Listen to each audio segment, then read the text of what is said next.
Hello!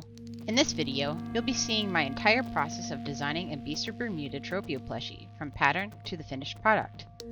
First is the research phase. I spent a couple of hours just staring at Tropeos in the game at many angles, deciding how I wanted to approach the design and what colors to use. There was much flying around at this time. In the end, I settled on recreating the default Tropeo as I had those exact colors and it seemed fitting. After taking some screenshots, I jumped into Illustrator to begin creating the pattern. A part of me regrets doing this as I spent a lot of time on details that don't actually show up in the finished product.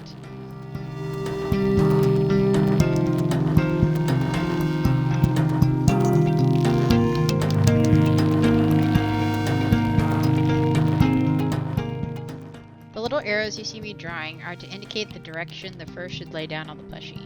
This helps me tremendously when cutting.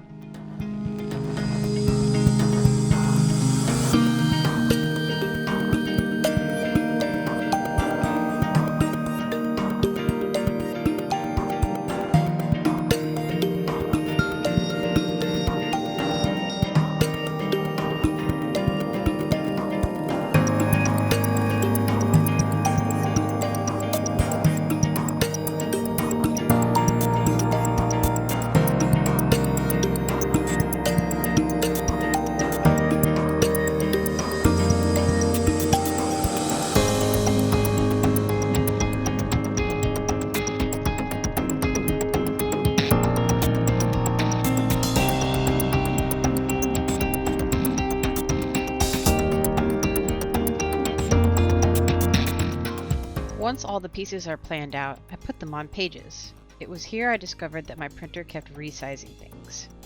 As I started to cut out the patterns, I realized that maybe the pattern might be too small in my attempt to avoid having so many pieces that stretched across multiple pages.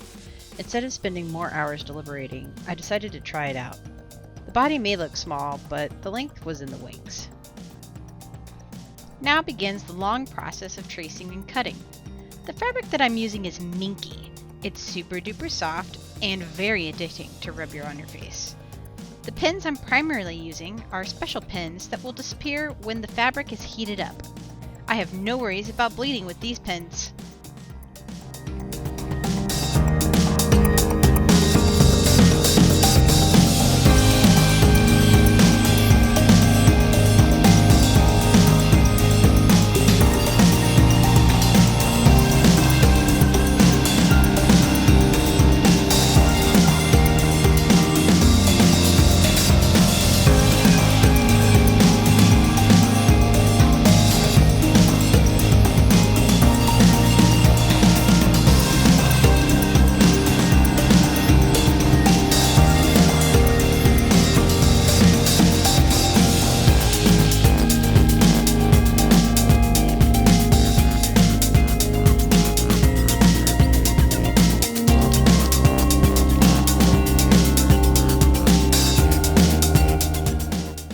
Is a nightmare to trace on because I can't seem to find a good pen to use.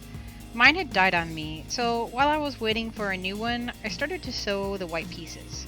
This plushie has a lot of different parts, so I began with organizing a few selections.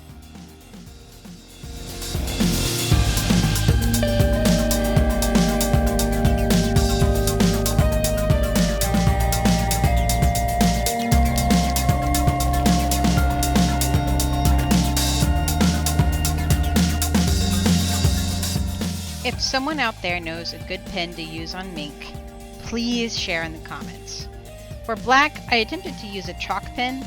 It worked, but I got stopped up occasionally.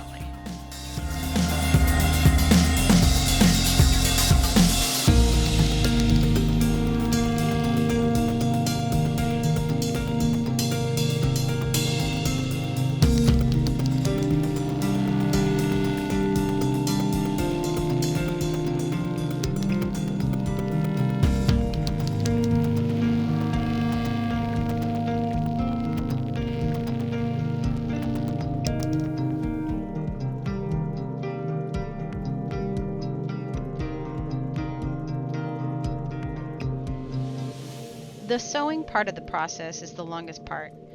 It's also a little stressful because you won't know if everything came out correctly until the very end.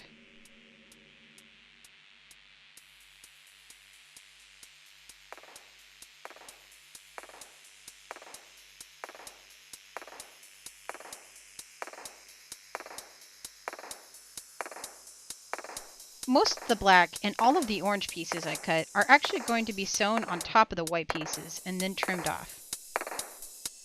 You may have noticed by now that the lighting or the setting is changing often.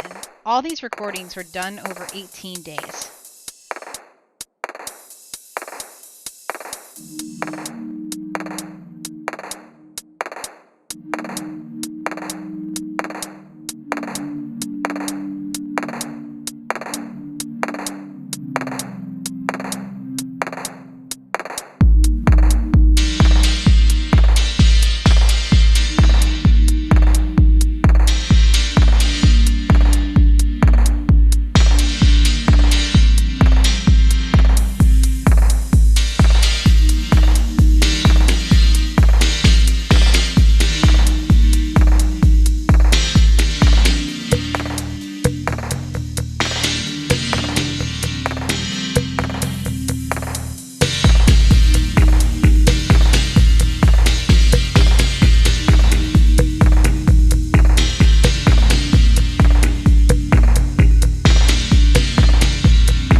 body will be the base of the plushie, so as soon as all of the pieces were sewn together, I moved ahead with stuffing it with polyfill.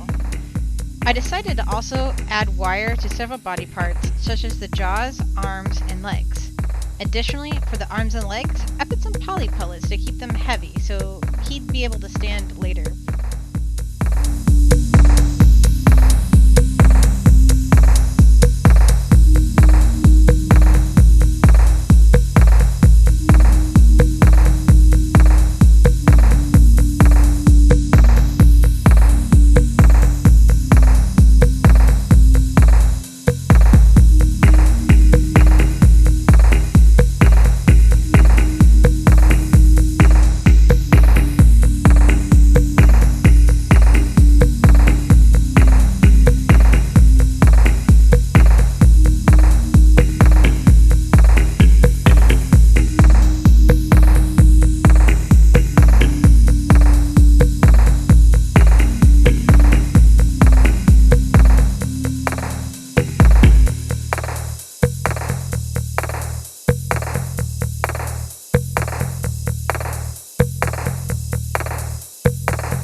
Once I put in the wires for the wings, I sewed up against the wire to keep them in place. Luckily, mink hides the thread very well. In addition to wiring, I also put in a magnet in the fingers so the plushie could hold its claws together. The magnets I used were unfortunately not strong enough in the end.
Finally, we're at the best part, where all the body parts are sewn on the body. I use a ladder stitch to connect two pieces together. This stitch is so magical that you don't see the thread afterwards.